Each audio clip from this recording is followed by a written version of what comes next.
Welcome to today's Science of Reading Tidbit. My name is Elena Mangum, and I am the Literacy and Learning Specialist at the Center for Development and Learning. Today, we're going to be talking about phonetic spelling development stage. The Center for Development and Learning is a premier thought leader in Louisiana with over 25 years of experience. Our mission is to improve the life chances of all children, especially those at high risk. Our purpose is to achieve equity in education and close the opportunity gap for high-risk youth. And we believe that children, regardless of how they look, where they come from, or how they learn, can and will achieve school success when provided with highly effective teachers and positive, supportive learning environments. There are 5 stages of spelling development: pre-communicative, semi-phonetic, phonetic, transitional, and conventional. We've already spoken about pre-communicative and semi-phonetic. If you did not see those videos, you can check out on Facebook or our YouTube account to catch up on those. Today, we're going to go into the phonetic spelling stage. In the phonetic spelling stage, this is where students are typically around age 5.5 to 7.5. They are understanding and mapping sounds. You'll notice that in their words that you see all major sounds. And when we say major sounds, we're talking about that initial sound, a final sound, and that medial vowel sound. Word segmentation for these students improve, and the spelling really shows the sequence of sounds. Just so you know, typically if you have a struggling writer beyond this age group of 5.5 to 7.5, this is kind of normally where they get stuck. They don't seem to get past the phonetic stage.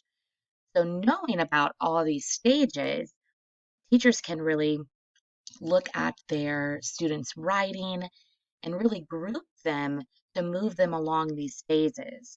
Also, if you have an older student that you're concerned about, again, you can look at these 5 stages of spelling development and kind of place where they're taking a sample of their writing, place where they're matching their skills, and then again, finding out what your next steps are to really provide some response to intervention instruction for them.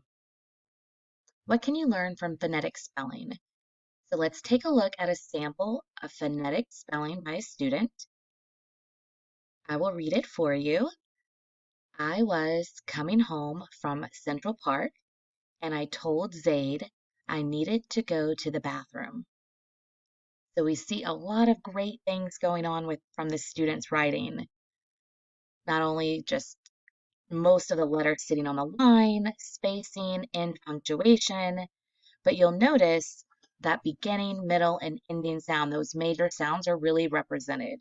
Let's look at the word coming home from, that's on this first sentence, coming. You'll hear that first sound, k, k, which is typical to see them spell it with the letter K. They have represented the vowel sound correctly with an a U is what they hear. They have their final sound of come, and they've even added their ending ing, which is wonderful. Let's look at the next line at central. Typically, a student knows that the letter S makes the S sound, so they have spelled central with the letter S. So if the student is ready, which this student clearly seems ready, to move on why the letter C spells central and makes the soft C sound, you could give them that lesson. If the whole class is ready and you notice this is a typical word or a pattern that you're noticing, then you can add that into your instruction. I love that he capitalized the name Zaid. There's a lot of great things that you can learn from this. So big plus is that the student is really strong in this phonetic spelling stage of the beginning, middle, and ending sound, and working on kind of just those tricky things of the English language, of why certain sounds, when you write them, don't make the same sound that the letter it represents. How can I help my student? So there are 3 areas that I picked out as a starting point supporting students in the phonetic spelling stage. The first one is phonological awareness skills, phoneme grapheme mapping, and sound walls. Phonological awareness skills is awareness of sounds or words. So, really continuing to train their ear and working on adding, deleting, segmenting sounds, blending sounds together. So, as they're getting better and better at building their words through this phonetic stage and wanting to expand their vocabulary, they're going to know what steps to take. They're going to know that certain sounds blended together create words. The next great support for students in this stage is phoneme grapheme mapping. And remember, a grapheme is the written symbol that represents a sound, a phoneme. So phoneme is the sounds, grapheme are the letters. So phoneme grapheme mapping is a research-based activity, and it really helps early and transitional readers to build word recognition skills, which in turn really support their writing. So let me show you how this works. These are also called Elkonin boxes. So every sound represents inside of a box. So ch, o, k, sh, r, I, o.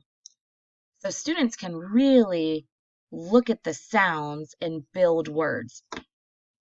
This is a great strategy to have even a few of these lines, strips, laminated at students' desk or in their writing folder, a dry erase marker, where they can practice mapping, doing a phoneme grapheme mapping. So mapping these sounds on the words they're wanting to really practice and spell. Then they can transfer that to their own writing. Another wonderful support are sound walls.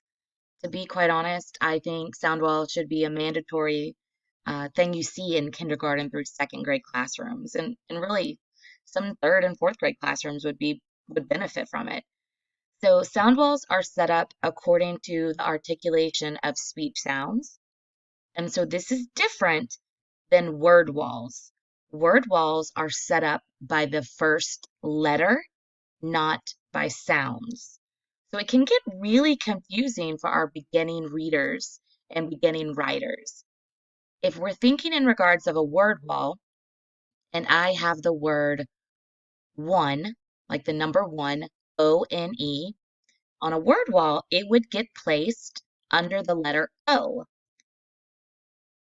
It just doesn't sound that way. You would also see under, let's say, the letter T, you would say the number two under the letter T.